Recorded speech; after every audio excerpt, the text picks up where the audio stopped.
Hello everyone, welcome back to my podcast stories channel. कैसे हो आप सब? उम्मीद करती हूँ आप सब ठीक ठाक होंगे। कई दिनों तक आपसे ना तो बात करने का समय मिला और ना ही कहानी सुनाने का। इसके पीछे रीजन था नया फ्लैट खरीदना और उस फ्लैट में शिफ्ट होना, और इसमें आप सब जानते हो समय बहुत लग जाता है। कोशिश रहेगी कि अब आने वाले दिनों में कोई भी दिन स्किप किए बिना आपके लिए कोई ना कोई नई कहानी लेके आपको सुनाने की इस पॉडकास्ट चैनल में मेरी कोशिश रहेगी। शुरू करती हूँ आज की ये कहानी। पति भैरव गुस्से में चिल्लाया, क्या है ये सुमन? शादी के 30 साल बाद तलाक देकर तुम क्या दिखाना चाहती हो? सुमन एक मिडिल क्लास लड़की जिसकी शादी एक बड़े ही रसूखदार खानदान में हुआ था। जब जमींदार के बेटे भैरव सिंह शेखावत का रिश्ता आया तब सुमन और उसके घरवाले की खुशी का ठिकाना ना रहा। दहेज में किसी प्रकार की कोई फरमाइश नहीं की गई थी। दुल्हन को सिर्फ शादी के जोड़े में ले गए सुमन के ससुराल वाले। माता पिता ने अपनी बेटी को कुछ देना चाहा, मगर उन्हें मना कर दिया गया। हजारों सपने सजाए सुमन अपने ससुराल पहुंची। नया घर, नए लोग, नए रिश्ते, सबने दिल खोलकर स्वागत किया। लेकिन जिस एक से इतने सारे रिश्ते उसे मिले, उसी ने एक झटके में सारे सपने बिखेर दिए। रोती हुई सुमन किसी से कुछ कह ना पाई। पग फेरों पर सुमन जब मायके पहुंची तो उसके साज सिंगार को देखकर सबकी आंखें चुंधिया गई। सब लोगों का यही कहना था कि वह कितनी किस्मत वाली है जो इतने बड़े घर में उसकी शादी हुई है। सुमन सोच में पड़ गई, क्या सचमुच वो किस्मत वाली है? क्या सच में इसे ही किस्मत कहते हैं? सोचते हुए उसकी आंखों से आंसू आ गए, लेकिन उसने उन आंसू को छुपा लिया। शाम को भैरव खुद उसे लेने भी नहीं पहुंचा। अपने ड्राइवर को भेज दिया सुमन को लिवा लाने के लिए। सुमन बस चुपचाप अपने ससुराल वापस आ गई। सास ससुर तो जैसे माता पिता थे। बंद कमरे में चाहे जो भी हो, मगर उनके रहते भैरव की हिम्मत न हुई उनके सामने सुमन से रूखा व्यवहार करने की। शादी के 2 साल बाद सुमन ने एक बेटे को जन्म दिया और 3 साल बाद दूसरे को। मगर उनके जाने के बाद तो सुमन का ससुराल जैसे जेल ही बन गया। किसी से मिलना नहीं, कहीं जाना नहीं। घर में कैद होकर रह गई, या कहीं कैद कर दी गई। सुमन को अपने पति के व्यवहार के पीछे की वजह समझ नहीं आ रही थी। एक दिन घर में काम करने वाली दादी से सुनने को मिला कि भैरव को कोई और ही लड़की पसंद थी, मगर उसकी पसंद को नापसंद कर दिया गया। तो क्या सिर्फ इस वजह से वो मुझसे इस तरह पेश आते हैं? सुमन सोच में पड़ गई। बच्चों को पढ़ाने के लिए घर में मास्टर जी आते थे, लेकिन एक दिन भैरव ने सुमन को मास्टर जी के साथ बात करते देख लिया। बस फिर क्या था, मास्टर जी के सामने ही सुमन को बेइज्जत कर दिया गया और मास्टर जी के साथ साथ घर के बाकी मर्द नौकरों को भी घर से निकाल दिया गया। यहाँ तक कि घर के बूढ़े माली काका को भी घर के अंदर प्रवेश करने की अनुमति नहीं थी। कुछ साल बाद छोटे भाई की शादी थी।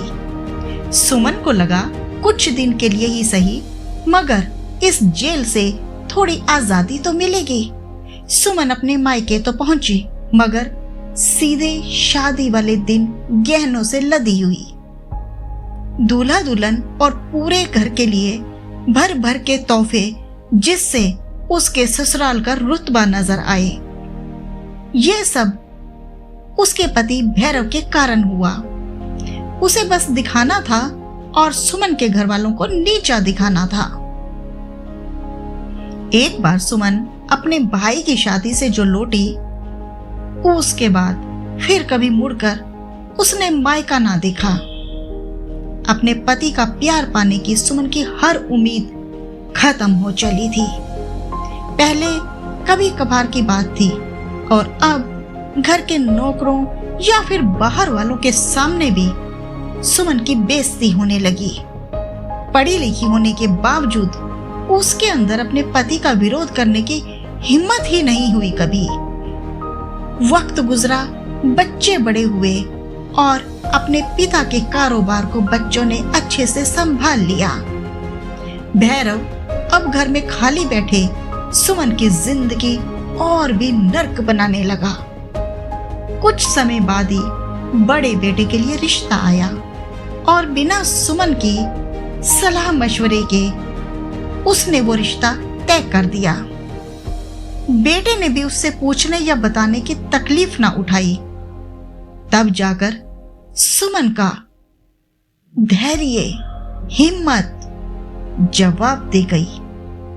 पहले तो उसने अपनी होने वाली बहू को शगुन में ढेर सारे उपहार भिजवाकर प्यार जताया और फिर उसके बाद सीधे वकील के पास पहुंची और तलाक के कागजात सीधे भैरव के मुंह पे दे मारे। भैरव गुस्से में बिलबिलाता हुआ अपनी आदत से मजबूर फिर उसकी बेइज्जती करनी चाहिए, तो गुस्से में सुमन ने उसके गाल पर जोर से थप्पड़ जड़ दिया। पूरा घर हैरान रह गया। जिन नौकरों और बच्चों के सामने भैरव उसे अपमानित करता चला आ रहा था जिंदगी भर से, उन्हीं के सामने चोट खाए अजगर की तरह खड़ा था, जो सिर्फ और सिर्फ फुफकार सकता था। सही फैसला है मेरा, बहुत पहले ले लेना चाहिए था। कोई बात नहीं, वो कहते हैं ना, जब जागो तब सवेरा। जितना तुम्हारे साथ निभा सकती थी निभाया मैंने। पूरी दुनिया के सामने अपमानित होती रही। अपने बच्चे की तो बात ही छोड़िए, घर के नौकर तक मेरी इज्जत नहीं करते थे। लेकिन अब नहीं, अब बिल्कुल नहीं। उस वक्त अगर तुम्हें छोड़कर जाती तो तुम दूसरी शादी कर लेते और अपनी दुनिया में खुश रहते। उंगली उठती तो सिर्फ मुझ पर, लेकिन अब तुम बूढ़े हो चुके हो, तुम्हारा रसूख खत्म हो चुका है। अब तुम्हारे पास करने को कुछ नहीं बचा। अब बाकी की जिंदगी तुम ऐसे ही गुजारोगे जैसे मैंने गुजारी है। अकेले अपना सिर पीटोगे, चीखोगे, चिल्लाओगे। मेरी बेइज्जती करने की तुम्हारी आदत तुम्हें जीने नहीं देगी। मैंने इस दिन का बेसब्री से इंतजार किया है और देखो, आज वो दिन आ ही गया। सबके सामने तुम्हें मेरे साथ जो करना था किया, लेकिन अब अपनी बहू के सामने नहीं। अपनी बहू को समझाना चाहती हूं कि आत्म सम्मान, सेल्फ रिस्पेक्ट से बढ़कर कुछ नहीं होता, और ये बात आपको भी समझ में आ जाएगी। सुमन ने अपनी बात कही और सामान उठाकर उस नर्क से निकलकर पहला कदम अपनी खुली जिंदगी, खुली दुनिया की तरफ रखा। भैरव बस उसे जाते देखता रहा, क्योंकि आज 30 साल बाद वो आजाद थी। ये कहानी एक घरेलू हिंसा पर आधारित थी। अपने मान सम्मान के लिए कदम उठाना बहुत बड़ी बात है, और इसके लिए हिम्मत की जरूरत होती है, जो हिम्मत सुमन ने दिखाई। फिर चाहे उसे परिवार का साथ न मिला हो, चाहे उसे समाज का साथ न मिला हो, लेकिन अपनी सेल्फ रिस्पेक्ट, अपने मान सम्मान, अपने आत्म सम्मान के साथ जिंदगी जीना एक अलग ही खुशी देता है इंसान को। आज की ये कहानी आपको कैसी लगी कमेंट सेक्शन में जरूर लिखकर बताइएगा, और इस चैनल को अगर आप नए हैं तो प्लीज इसे सब्सक्राइब करना बिल्कुल मत भूलिएगा। लेकर आऊंगी एक और नई कहानी, तब तक के लिए गुड बाय।